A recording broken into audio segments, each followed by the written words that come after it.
जय श्री राम दोस्तों। आज मैं आपको महादेव के एक ऐसे परम भक्त की कहानी सुनाने जा रहा हूँ जिसे सुनकर आपके रेंगटे खड़े हो जाएंगे। दोस्तों, यह कोई काल्पनिक कथा नहीं है, बल्कि हमारा पवित्र ग्रंथ पेरिया पुराणम में वर्णित एक सत्य घटना है। यह कहानी है दक्षिण भारत के आंध्र प्रदेश में स्थित कालहस्ती के जंगलों की।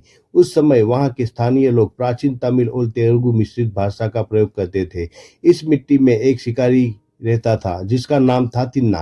एक दिन जब तिन्ना ने जंगल में टूटे फूटे मंदिर के अंदर धूल से तने हुए शिवलिंग को देखा तो उसका दिल तड़प उठा। यहीं से शुरू हुई उनकी वो निराली पूजा। तिन्ना के पास जल चढ़ाने के लिए कोई बर्तन नहीं था। महादेव को तपती गर्मी से राहत देने के लिए और नहलाने के लिए तिन्ना नदी से अपने मुंह में पानी भरकर लाते और शिवलिंग पर चढ़ा देते। वे अपने हाथों में मांस लेकर आते और अपने पैरों की चप्पलों से ही शिवलिंग पर जली धूम को झाड़कर साफ करते। और तो और वे अपना झूठा मांस महादेव को भोग लगाते। दोस्तों, अब आप सोच रहे होंगे कि तिन्ना ऐसी अजीब और अद्भुत पूजा क्यों कर रहा था। तो चलिए मैं आपको इसके पीछे का असली रहस्य समझाता हूँ। ग्रंथों के अनुसार इसका कारण सफाई नहीं, बल्कि वात्सल्य और प्रेम था। तिन्ना उस शिवलिंग को पत्थर नहीं बल्कि अपना पिता समझता था। उसे लगता था कि मेरे पिता इस चिलचिलाती धूप में तड़प रहे हैं। उसके पास बर्तन नहीं था और हाथों में पानी लाता तो गिर जाता। इसलिए उसने सोचा कि सबसे सुरक्षित तरीका मुंह में पानी भरकर लाना है, ताकि महादेव को अच्छे से नहला सके। उसके लिए वह कुल्ला नहीं बल्कि प्रेम से पवित्र हुआ तीर्थ था। तिन्ना हर रोज इसी तरह श्रद्धा से पूजा करता, लेकिन दूसरी ओर मंदिर के विद्वान पुजारी शिव गोचरिया जब सुबह आते तो वह मांस और चप्पल के निशान देखकर क्रोधित हो जाते। वे रोते हुए कहते, हे महादेव, कौन दुष्ट पापी आपके मंदिर को अपवित्र कर रहा है। वे रोज मंदिर धोते, लेकिन शाम को तिन्ना फिर से वही पूजा करता।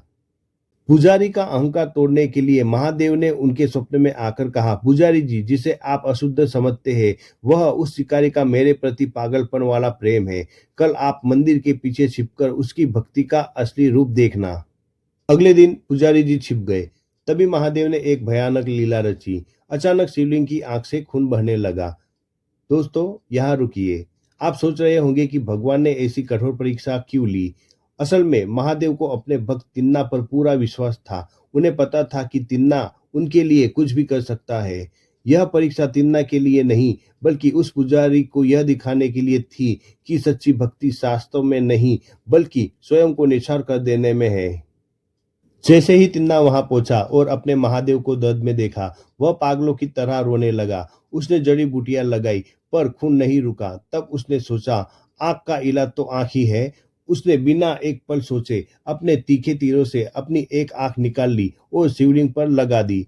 खून रुक गया, लेकिन तभी दूसरी आंख से भी खून बहने लगा। अब तिन्ना ने अपनी दूसरी आंख निकालने की तैयारी की, पर उन्हें डर था कि अगर वे दोनों आंख निकाल लेते तो उन्हें दिखाई नहीं देगा कि आंख कहाँ लगानी है। इसलिए उन्होंने अपना पैर उठाकर महादेव की आंख पर रख दिया, ताकि निशान बना रहे। जैसे ही उसने तीर उठाया, साक्षात महादेव प्रकट हो गए। उन्होंने तिन्ना का हाथ थाम लिया और उसी प्राचीन तमिल तेलुगु मिश्रित भाषा में 3 बार पुकारा, कन्नप्पा, कन्नप्पा, कन्नप्पा।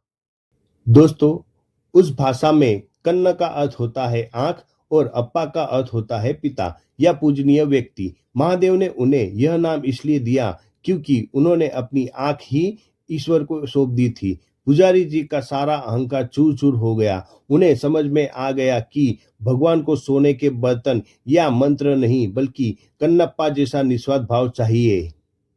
दोस्तों, क्या आपको पहले से भक्त कन्नप्पा की पूजा के पीछे का यह वात्सल्य भाव और महादेव की इस लीला का असली कारण पता था? अगर यह कहानी आपके दिल को छू गई हो तो कमेंट में अपना नाम और अपने शहर का नाम जरूर लिखें। जय श्री राम। हर हर महादेव।